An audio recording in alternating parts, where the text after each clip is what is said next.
The overarching purpose is to ensure court proceedings are respected and allowed to complete their full course without facing obstruction or interference from persons. These provisions reflect the current law. I will now turn to discuss sub judice contempt set out in Clause 3.1b of the bill. In essence, sub judice contempt deals with conduct. For example, publishing something that would prejudge an issue in pending court proceedings, and such prejudgment either prejudices or interferes with ongoing court proceedings or poses the real risk of doing so. So it's conjunctive. This clause again reflects the current law. Every year, approximately 60,000 criminal charges are dealt with by the state courts. More are dealt with by the High Court. There are thousands of civil cases in the lower courts and in the High Court. Every party to a criminal or civil trial is entitled to a fair trial, and everyone facing a criminal charge is entitled to the benefit of the presumption of innocence. These are fundamental pillars of our justice system.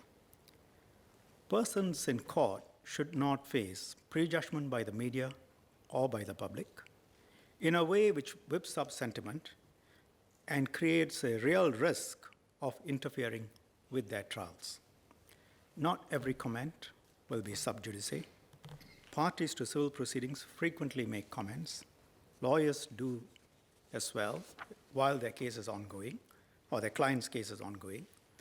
The test is whether it prejudices or interferes with ongoing court proceedings or poses a real risk of doing so. So you have to show that it prejudices or interferes or poses a real risk. And on these questions, one may have to consider a whole host of factors, including who made the comment, the content of the comment, the extent of the publication, the likely impact on the trial, and these are all matters for the court. Let me deal with some of the questions that have been raised about this provision. And as I do so, I should make clear the clause reflects existing common law. It doesn't change the common law. So the suggestions and requests are therefore requests to change the law as it now stands. One suggestion is to add the word seriously before prejudice in Clause 3.1b so that the contempt is actionable only if it seriously prejudices court proceedings. I would say this is not right. Consider what, in effect, is being proposed with such a suggestion. If we agree to it, we are then saying it is okay for the trial to be prejudiced as long as it's not seriously prejudiced. Think about it. A person is a defendant in a criminal trial. He could face years in prison.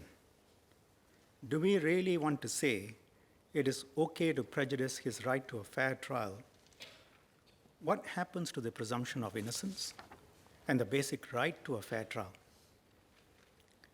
You balance that against someone's wish to comment on the proceedings, which prejudices the proceedings. You balance the chap in court who is facing the criminal charge. You balance his rights against somebody else's desire to comment on those proceedings. Not just comment in a way that prejudices those proceedings. That is the right that we have to balance against the right of free trial and presumption of innocence. Is it okay for such a commentator to say, yes, I prejudiced the trial, but I didn't seriously prejudice the trial? Do we want that? Why should someone's right to comment, sitting in the security of his home, be given precedence over the right to a fair trial and prejudice a person who faces a jail sentence? Isn't it better to wait for the trial to be over, for the facts to be established, before comments are allowed? Again, I emphasize, it's not all comments. What are the proscribed comments? They are those which prejudice a fair trial or pose a real risk of doing so. Comments which do not fall in that category are not within the clause. After the judgment, one can comment as he or she wishes on the judgment, on the conduct of the parties. The words of a New Zealand Chief Justice put it well. If Joe Public is accused of an offense of which he believes he is innocent, he will not wish to be tried in the media. When charges are laid in court, the public must be assured the issues will be decided in the court and nowhere else.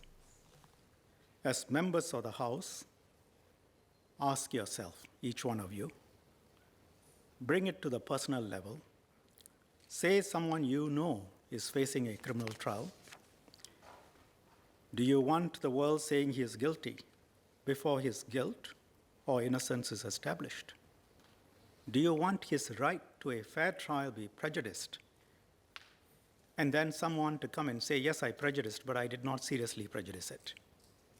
Do you think that makes good policy?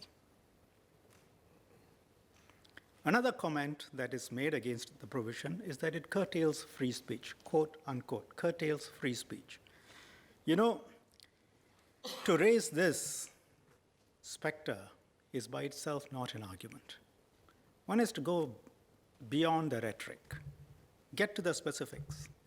What is being curtailed? What does the clause provide? What is the right that is being curtailed? You can comment on policies. You can debate public issues. What you cannot do is to say something that actually prejudices a specific case or as a serious risk, real risk, I should use the words in the bill, real risk of prejudicing a specific case. That legal position has worked well for us all these years. If you want to change the law, if you want the right to prejudice ongoing cases, you have to put cogent reasons why. Why your right to speak and prejudice an ongoing trial should override someone else's right to a fair trial. It is for the same reason that I cannot agree to any suggestion that Clause 3.1b be qualified by some general provision that provides for discussion by the public as a defense. Again, what you're saying is that an observer's right to speak as he wishes should override a person's right to a fair trial. Doesn't matter if the trial itself is prejudiced as a result. You know most of the people who get charged in the state courts. They are ordinary folks. They don't write fancy blogs. They are not lawyers, MPs, or journalists. Not usually anyway.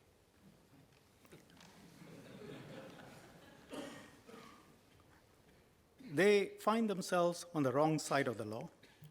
Do we really want to say in this House to the ordinary man in the street that it is okay for his trial to be prejudiced and it's okay for him to be unfairly treated because it is incidental to someone else's right to comment? Honorable members, the people who are the loudest on these issues are usually the people who can take care of themselves. We are here to protect all Singaporeans, including those voices which are not heard, the majority. We are trustees of their interests. It will be quite shocking for us to say that the rights of someone who wishes to comment should be put above the rights of the person who is facing a trial for a fair trial. And for us to say, I say it is shocking for us to say to such a defendant, it is okay, my friend, your trial has only been a little bit prejudiced. So what if the chances of you being found guilty have increased? If we are not strict, it can easily get out of control, and the courts will lose control, as has happened in other places. Let us say there is a high-profile child rape case. child is dead, there is obviously a lot of unhappiness, the general public, and it's high profile, a lot of interest. Let's say the defendant comes from a certain background. It can be race, it can be religion, it can be education level, sexual preferences, doesn't matter, some background. Assume the national media were to publish prominent articles on a daily basis saying that people of that particular background, that race or religion or educational level or sexual preferences, are prone to committing these types of offenses. And such people should be severely dealt with. Can such a campaign color the public mood? We don't have juries, true, but we have witnesses, and we have expert witnesses as well. People who go to court to give evidence. Do we want them to be put under pressure? Say an expert takes a view on the mental state of the defendant, which will potentially give the defendant a defense. Do you want the mass media to carry articles which suggest that such defenses are phony and should not be allowed? Such defendants should be severely punished. Do we want to get into arguments discussing the media's right to discuss matters of public interest versus the individual's right to a fair trial? Because the media will say, and has said in other countries, the defense of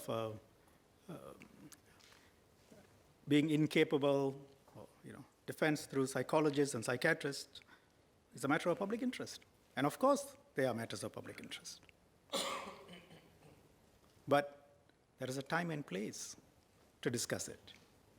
It can be discussed after the trial is over. It's not as if these discussions are prevented. When a public mood is created, everyone in the trial will be under pressure, including the judge. They are human too. Any expert who wants to give evidence on behalf of the accused runs the risk of being tainted in the public opinion, or in the opinion of the public. He does it first time and say he gets a lot of flack. Do you think he will want to do it a second time or a third time? Prosecution will also be placed under enormous pressure to charge and to secure a conviction. The public prosecutor's decision to charge should not depend on public opinion. And in the conduct of the trial, I've earlier talked about expert witnesses. Think of other witnesses.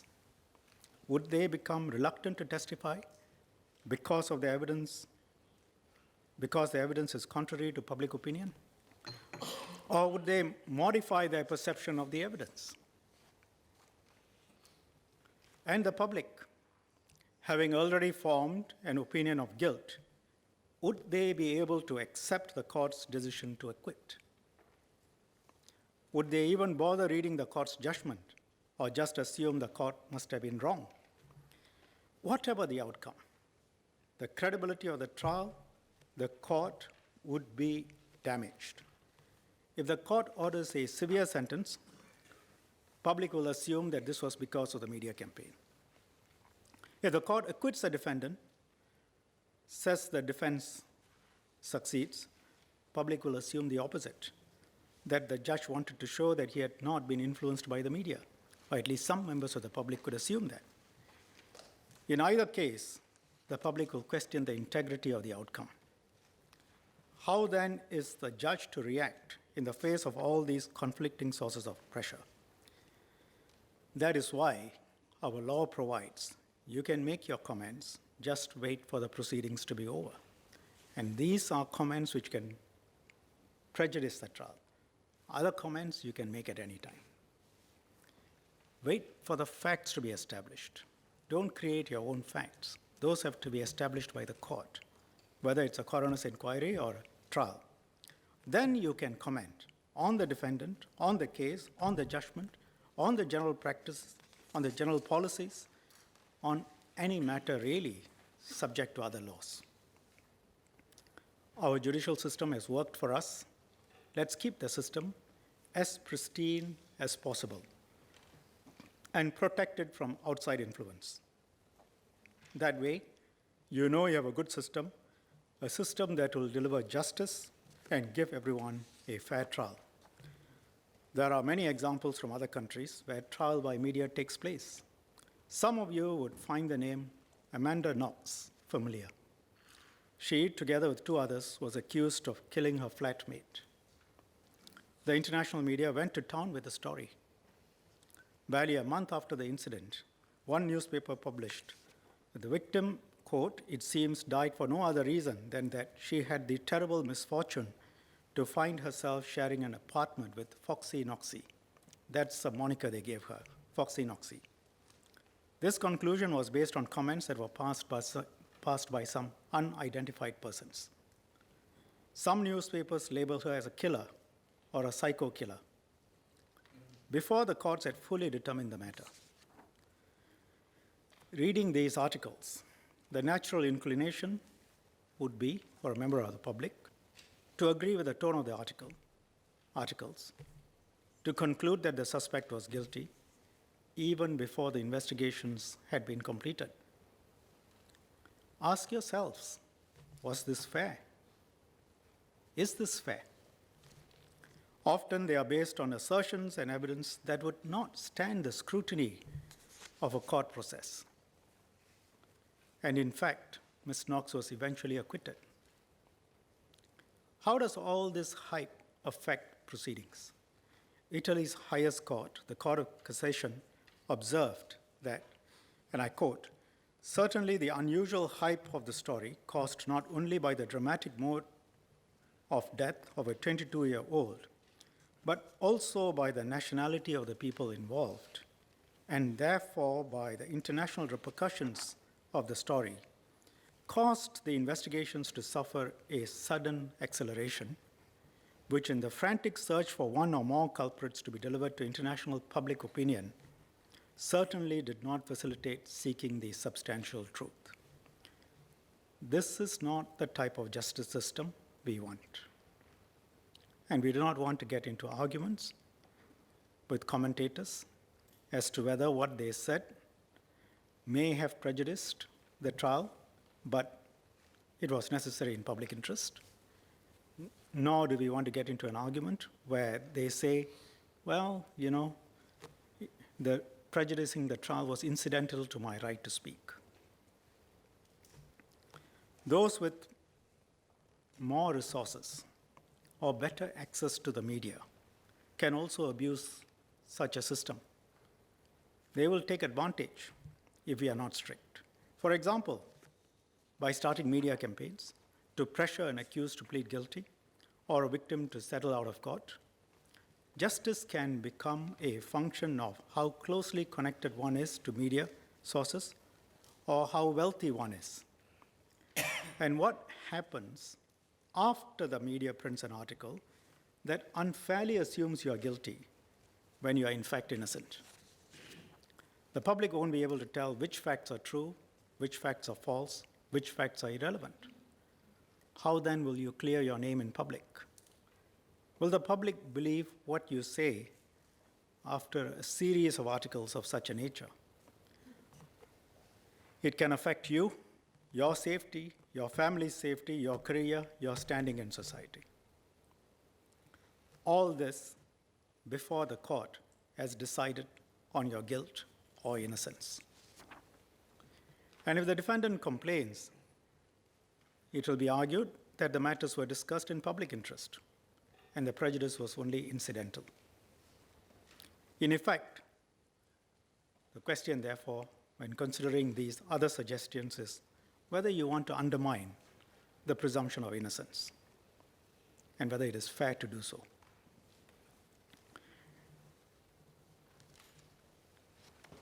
If you want to reverse burdens, that has to be done statutorily for specific public policy reasons.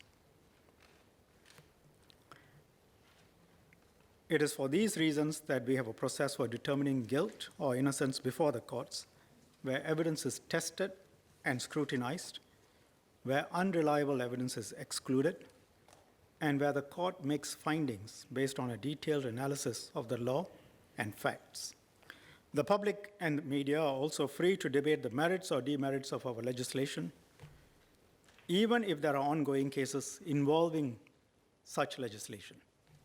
Current law and the law as set out in the bill are the same, and one is not prevented from advocating one's position, for example, on the death penalty, even if a capital trial is going on. Academics, media outlets publish commentaries on a judge's decision, even when an appeal is pending.